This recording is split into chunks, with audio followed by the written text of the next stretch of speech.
Welcome, everyone, to Icon. My name's Dan, and I'm glad you guys are here with us today. I'm excited to be here with you. A brand new year as we find ourselves in 2019. And I love this time of year for so many reasons. I love this time of year to think about new beginnings and fresh starts. I love that. I love this time of year because of playoff football. How many of you guys watched the playoffs recently? It was one of my greatest joys in life to watch Alabama get destroyed in the national championship. So thank you. Yes, Lord, we thank you for this. Absolutely. We're gonna have church here. I'm not a big fan of Alabama or Clemson. So it's like, I want my team to win. If my team can't win, I want Alabama to lose. Like, that's basically kind of my rankings in life. I'm a huge Packers fan, so I got to watch the Bears choke. Like, that was great. Like, I feel like even though my teams aren't even doing good, like not even in the playoffs, I keep winning. So it's good. We had a good friend of ours on staff here, Steve Cochran. He's a huge Colts fan. He came over to my house last night, and he's supremely depressed today. So if you see him, just let him know he had to watch his Colts get beat. But it's a good time of year. I know some of you are a little quiet because you're Cowboys fans. So you're not laughing too hard at anyone else because you don't want anyone to laugh at you. It's okay. Grace to you as well. So we're all welcome here, right? Like, everybody's welcome. And you all hate me now, but that's okay. That's fine. We can keep going. We're excited to be in this series, CTRL+ALT+DELETE. This is a series that we kicked off in the new year as we are kind of looking ahead. You see, that key command, CTRL+ALT+DELETE, was used especially back in the day to reboot or restart computers. And if you use computers a lot, especially if you used a PC back in the day, you'd get that blue screen of death, right, that you would hate to see. And if you hit CTRL+ALT+DELETE, it would reboot the computer. It would kind of restart everything. And last year, we talked about this idea. We talked about this concept, and we introduced the idea to kind of get a fresh start in life, to reboot things in life. We have to take control, that first kind of button of the key command. And we talked about taking control of our lives and the way in which that we do that. And we talked about how many times it's just the brutal choice of our will that we choose, that we decide to kind of take control of things. That's the first thing. Kind of like how Barrett has taken control of this TV. Thank you. We did that on purpose. Give it up for Barrett for saving the day once again. I wanted to do that on purpose for an illustration. We talked about that last week. And this week, we're talking about kind of the second key command of that, this alternate button. Now, the Alt key on a computer, the purpose of that is to change the purpose of other buttons that are pressed. If you've ever used that key, you always have to use it in combination with something else. If you want to turn a key, maybe it has a letter on it, a symbol on it. If you press the Alt key, it changes the function of those other keys. And we want to talk about that idea of maybe taking an alternate look, maybe changing the purpose, the purposes that we have in life. So we want to kind of talk about this idea with this Alt key and changing purposes and practices. And really, to kind of sum this up, as I was preparing for today, I want to do this with one question. I'm going to ask you one big question. I'm going to ask it up front, and I want you to think about this question and think about how you would answer that. And the question is, what's in the box? Now, here's the thing. You might be sitting there wondering, like, okay, what is he talking about? I don't mean this like in a Brad Pitt 7 sort of like what's in the box, if you've ever seen that movie, and what's in the box? Like, no, there's no, I was going to spoil the movie. In case you haven't seen it, you know what? It's been long enough. You should have seen it by now. But anyway, there's something in the box, right? And we want to ask this question, but here's what I mean by this. I read this question as I was reading the story of a guy by the name of Bob Buford in his book, Halftime, which I highly recommend. It's a great book. You should check it out. But as I was reading about Bob Buford, he wrote about his life. And he found himself in his 30s really having achieved many of the dreams and the goals that he had for life. Must be nice, right? He had a good career. He was president and CEO of his own business. You know, he had a great family, great kids, had this amazing home. It didn't hurt that he had a Jaguar parked out in front of it and exotic vacations to match. And he started looking at his life, and he found all of this professional success. He found all the things that life would say you need to be happy in life. And he found himself still doubting and still full of questions and still feeling unfulfilled. In his book, he writes about this. He says this. He says, "But now I began questioning where all of this success was leading me. I had perfected the art of the deal and took great pleasure in acquiring new assets. But how much was enough? And more importantly, what was I passing up in the process? Now, maybe you haven't achieved everything that Bob Buford has achieved, but if you're anything like me, you've asked some of these same questions, haven't you? Where you wonder, what's the point of all of this, right? Like, what's the point of life? Like, what? I'm striving, I'm working, I'm trying to achieve this, but to what end? And if I do achieve all of those things, will it make me feel fulfilled? Will I feel successful? Maybe you've looked at your job and just wondered, like, is this just this dead-end career? And why am I spending all this energy for this? Maybe you've gone to class after class after class and you're thinking, why am I spending tens of thousands of dollars on this degree? Am I ever going to use it? You find yourself asking these sorts of questions. I know I've found myself there. Even as a pastor of a church that you would think would bring some amount of purpose to life, wondering, is this it? Like, is this what I'm supposed to be spending my life for? And these are the questions that Bob Buford was asking, wondering all of this success, all the trappings of life wasn't fulfilling him, asking himself, what's the point? So he did what anyone in his position would do, and he brought in a high-priced consultant. And he brought this consultant in that had worked with Fortune 500 companies, and he brought him in, and Bob Buford started going over his spreadsheets. And he started going over his strengths and his weaknesses, and he started going over his 5-year plan and his vision for the business and all of these things, and the consultant just listened attentively. And he said, Bob, this is all good, this is all great, we'll get to all of this, but before we get to all of that, I've got a question for you. And he asked Bob, what's in the box? And Bob looked about as confused as many of you do with that question, and he said, well, what do you mean, what's in the box? And this consultant explained to Bob that really in life, you get to have one priority. There's one purpose for your life. And he challenged Bob to clarify that and said, what is the purpose of your life? Why does Bob Buford exist? What is the one thing that you put in that box? And Bob started to talk about the things that bring him passion. He talked about his family. He talked about times that he's thought about selling the business and kind of moving on to something else. He talked about his engagement in church and how church was a priority for him. Even with a busy, successful business, how he's able to leverage and spend time to volunteer in community efforts, and how he's able to have hobbies and grow intellectually and culturally. And he talked about all these priorities in his life, and the consultant listened and eventually stopped him. He said, listen, I want you to stop for a moment. In fact, Bob, I want you to do something. And he asked Bob Buford something I want to ask all of you to do right now. I want you all to do something with me. I want you to get out a piece of paper and a pen. There's pens in the seat backs in front of you. You can grab a pen, it could be an offering envelope or a guest card, grab one. And if you don't do that, at very least, do this in your imagination. I want you to draw a box. I want you to draw a box on a piece of paper. And if you can't get a pen and a piece of paper, at very least, I want you to imagine in your mind's eye a box. And I don't want you to do anything right now. I don't want you to write anything in that box right now. I just want you to consider this box and to consider what goes in this box. You see, as the consultant was telling Bob, I want to tell you today, you get to put one thing in that box. And this is the thing that gives your life purpose. This is the thing that wakes you up in the morning. This is the thing that everything else points towards. You see, the problem with this idea is we tend to fool ourselves and think that we can put a lot of things in this box.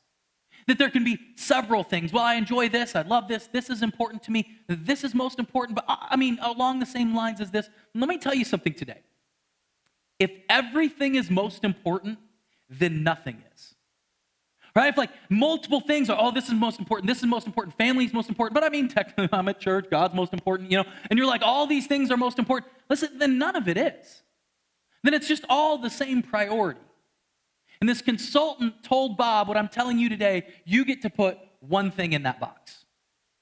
You get to put one thing, and then you can orient your life around that one thing. It serves as this true north.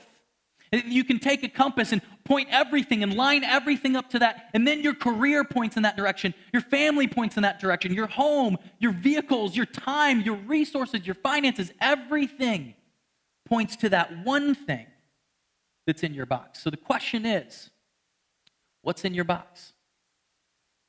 What is that thing that is most important?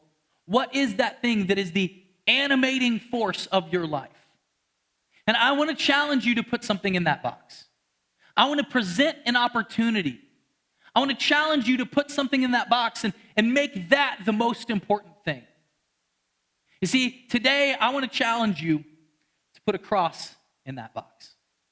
Now, here's what you may be thinking. You may be thinking like, of course, we're at church. Of course, the pastor would say, put a cross in the box. And you kind of move on. I want to pause for a moment, though, because I really thought about this. I thought about putting something else in there, communicating this in a different way, because I didn't want it to be expected. I didn't want it to feel churchy and like, oh, of course he would say that. So I'm going to dial in what I mean by this. See, there was a guy by the name of Paul, and Paul spent the bulk of his life, spent a good chunk of his early life orienting his life around religion, orienting his life around the way of following rules. And he ended up feeling empty. And all of that changed for Paul when he had an encounter with God that he could struggle to put into words. And when we read it today, we're like, what was that? What was that even like? Paul's life was radically changed. And almost in an instant, Paul changed what was in that box for him.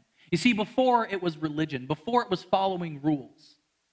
But when he had an encounter with God, when he had an encounter with Christ, he decided to put a cross in that box. And here's how he summed up what that means. As he wrote a letter to a church in Galatia, he says, I have been crucified with Christ. It is no longer I who live, but Christ who lives in me. And the life I now live in the flesh, I live by faith in the Son of God who loved me and gave himself for me. So for Paul, what that cross means is it means that God loved him and gave his life for him. And he says, now I am orienting my life around that also. You see, unfortunately, in our culture, the cross has come to mean everything and nothing. It's jewelry that we wear on a necklace. It's tattoos that we put on our skin. It's everywhere. It's ubiquitous in our culture, but yet defining what it truly means, defining the implications of what that is. You see, that's when we look at the words of Paul. And Paul says what it looks like is it looks like someone who gives their life for someone else. And now that is the mission of my life, Paul is saying. You see, the reason I believe this, the reason I want you to put a cross in the box in your life unapologetically is there something that maybe you've heard us say before.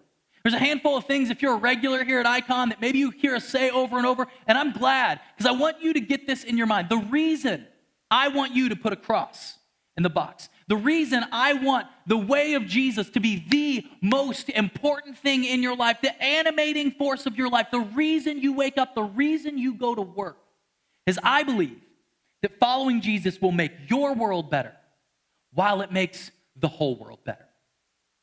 You see, I can speak from experience, and I can tell you, though life hasn't been easy, though there have been trials and problems, and though there are issues all the time, this week we had another AC unit go out in the church, and that's not a fun thing that it's 50 degrees there and 80 degrees in here, right? Like there's problems in life, right?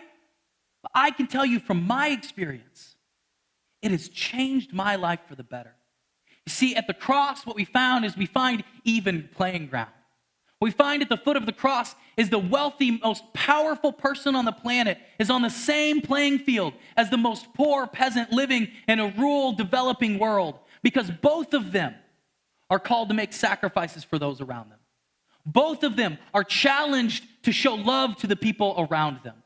It has changed our world, and it's the only thing that will continue to do that. I believe that it will make your world better. It will make your life unimaginably better. It won't make it perfect. You'll still have problems. But it also makes this world different. It brings change to this world. You see, the cross demands that we stand up for those that have been oppressed. It demands that we give voice to the voiceless. It demands that we speak truth to power. It calls us to those in the margins, and it calls us to those in power. It demands something. It demands action of us. And I want to challenge you. It could change this world. But even if you don't put the cross in the box in your life, wherever you find yourself, maybe you're just visiting here, maybe you're unsure about this whole God thing, you at least owe it to yourself in this world to be honest with what's in the box. At least be honest. At least define it. At least say what it is. It will give you clarity in your life. It doesn't have to be the cross if you don't want it to be. I'm not here to twist anyone's arm. I want to challenge you, yes. I would love to see all of us do this, yes. But at least be honest. At least say what it is. If it's success, if it's material wealth, if it's whatever it is, that's fine. And I'm not saying those to knocking those things. It could be family. It could be, anything. Put whatever you need to be in that box, whatever you want. It's your life. But at least be honest with yourself. At least define what it is. You owe it to this world to give your true self to this world. I'm just saying, I think it makes the world better when you put the cross in there. Now, here's the problem with that. Here's the problem with even using that kind of language, is it means kind of everything and nothing, right? Like in church, when you talk about the cross and you talk about all this stuff, it can live real ethereal, right? Like, what does the cross really mean? And I was thinking about this, and we could talk about all kinds of theological terms. We could talk about terms like expiation and propitiation and Christus Victor and, all these different things, satisfaction, and all these theological terms that the cross means. But listen, I don't want to bore myself, and I don't want to bore you. So I was thinking about this. How can we dial this down? What's simplistic? I want to make this painfully simplistic for what the cross means. So as I was thinking about this, I think all of those ideas are summed up with one big idea.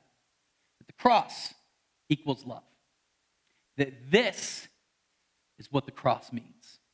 You see, if any attempt to put the cross in your life leads you to do anything that is unloving, that's not the purpose of the cross. So if you've seen people that define their lives and say the purpose of my life, I'm a Christian, but their life isn't marked by love, that's not the way of Jesus. So when I say put the cross in the box of your life, what I'm saying is I want you to put love as the animating force of your life. That everything you do comes from a place of love. That your job, that your career, that your home, that your family, that your passions, everything you have is lined up with that ideal. You wake up and you say, I want my life to be known and marked by love. You see, love actually is this idea that we can all get behind, right? Like it's something that we can hear in church and we can say amen and we can get excited and we can say, yes, that's right. See, the thing is that love is actually easy to talk about, but it's challenging to practice. See, it's one thing to sit in a room like this and to talk about love and to say, yeah, that's right, that's what we need to do. But it's another thing to walk out those doors and to practice it. It's one thing to say that the cross equals love and that love should be at the center of the box in our life, the one thing that is most important. That's one thing to write on a piece of paper. And it's another thing to live out in class next week. It's another thing to live out with your family week after week, with your kids. When you love them, you just don't like them. It's challenging with your coworkers that drive you crazy. It's challenging with that neighbor that lives behind you that just drives you nuts. It's challenging with that demanding boss. See, it's one thing to talk about in a room like this, but it's another thing to really orient your life around that. Because like I said, when love is at the center of that box, it demands action out of us. It demands us to respond to those things, to not just talk about it, but to actually do something. Other people that contributed to what we have in the Bible said things like, if you say that you love your brother and do not care for him in the time of need, it doesn't mean anything. So what I'm talking about is love working its way out into action. Love expressed and serving one another. You see, and I was thinking about, I want to dial this down, right? Like I want to land the plane, because again, just like the cross, we can talk about love, and you can talk about this, and you can think about, man, someday, man, maybe I'm going to sell everything I have and move to rural Africa, and I'm going to love people there. I'm going to give everything I have to the poor. Or maybe I can join this organization, or maybe I can partner. And when we stay up here, many times what happens when we walk out there is nothing, right? Like it's so easy to think about big picture things and not change how we live tomorrow. So what I want to do is I want to make this like painfully easy, right? Like I was thinking about this, I want to pick the low-hanging fruit right now. Like what is something that every single one of us say, I can do that. I can show love in that way, something that literally every single person here can do. And I was thinking about this, and I had the direction. I said, this is what we're going to do. This is the thing that I'm going to ask every person here within the sound of my voice to do. I want you to join a serve team here at Icon. right? And here's the thing. This right here, this doesn't sound as like sexy as moving to Africa, right? Like this isn't as fun as like working with that nonprofit. Like you hear this and you're like, really?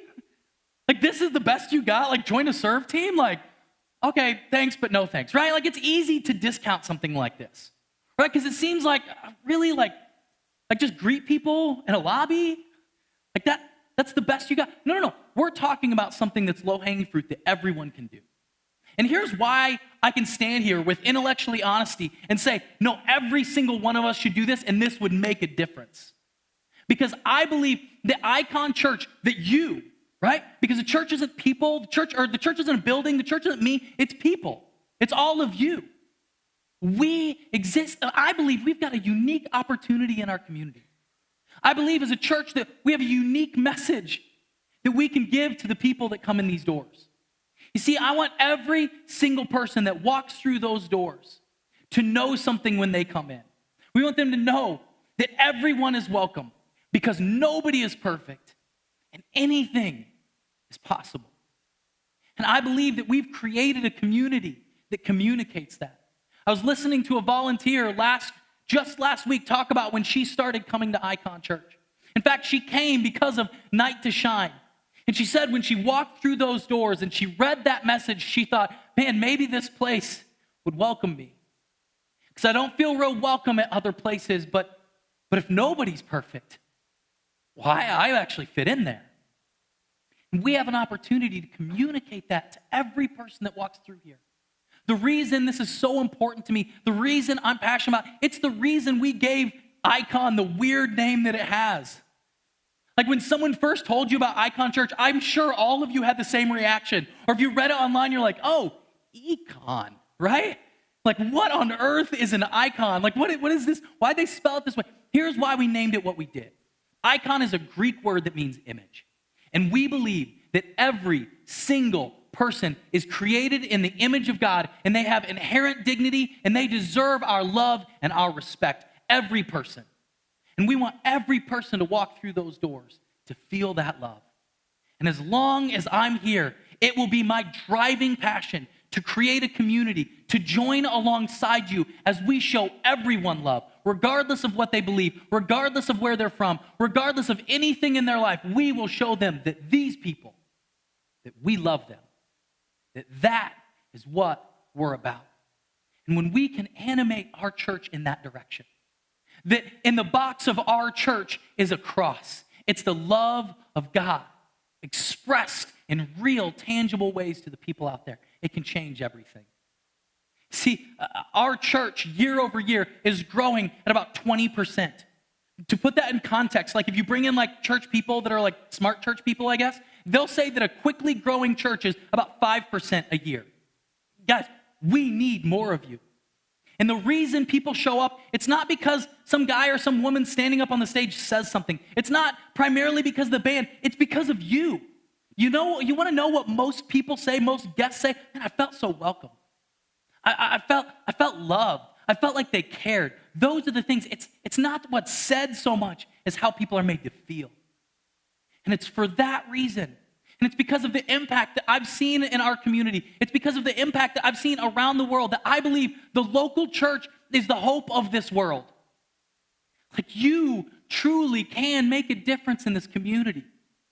Imagine with me for a moment if every single one of you in all three services decided to pluck that low-hanging fruit and said, yeah, I can do more, but I can at least do this. I can at least join a serve team. Can you imagine the impact we could have on our community?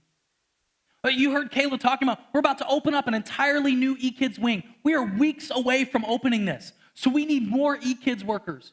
We need more safety people that can be involved and then engaged on all areas of the campus. We're going to open that up as an interest. We're going to need more greeters, more host team. We're going to need more production people. We need people across the board. We need you.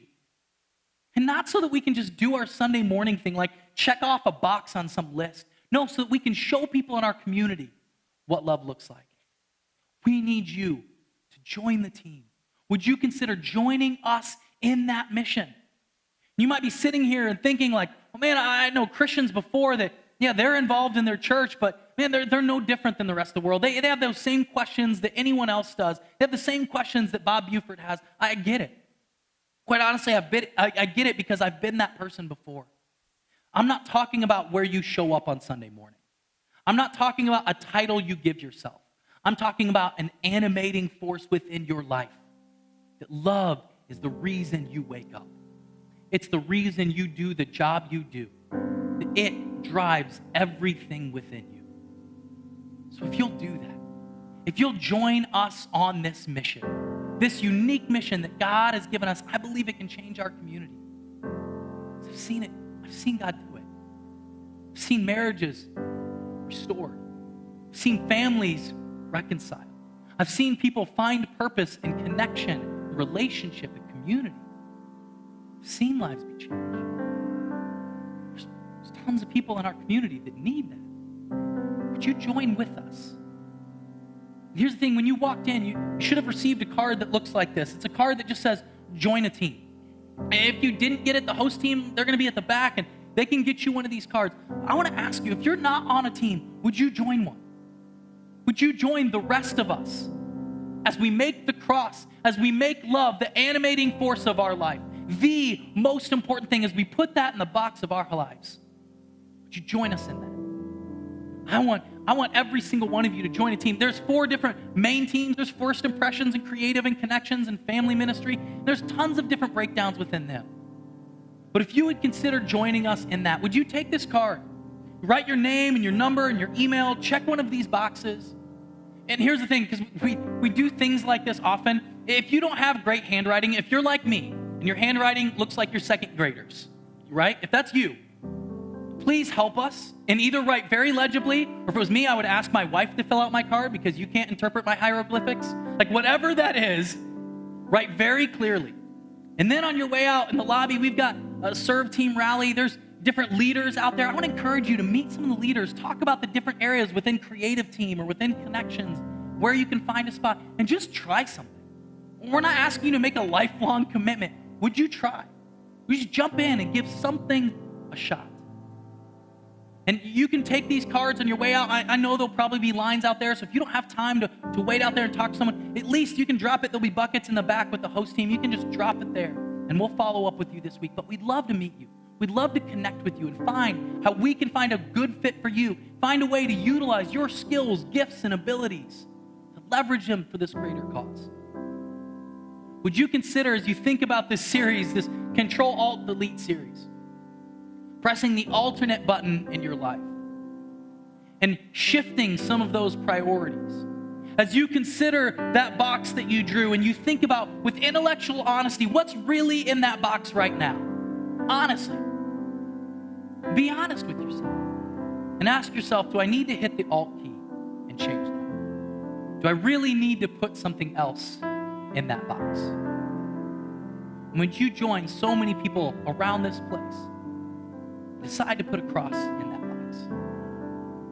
And the reason I can ask you to do that, the reason I get excited about that idea, is because that cross equals love.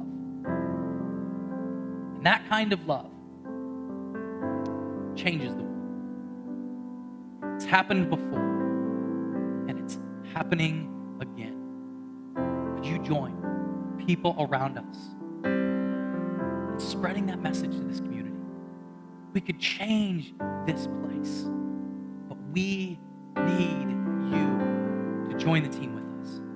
Would you jump on a team, find a place to serve, and engage? And then we can go bigger. Then we can talk about how we can line everything up around that priority.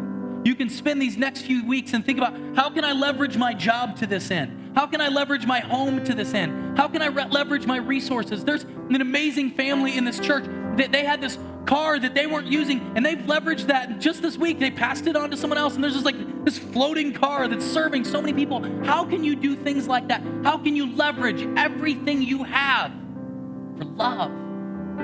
As you look at your resources, as you look at your life, you say, how can I use all of this for that one goal, to that one end? I believe as you do that, it changes the world. Would you join us in that mission? Would you join a serve team? Would to fill that card out and drop it in the back.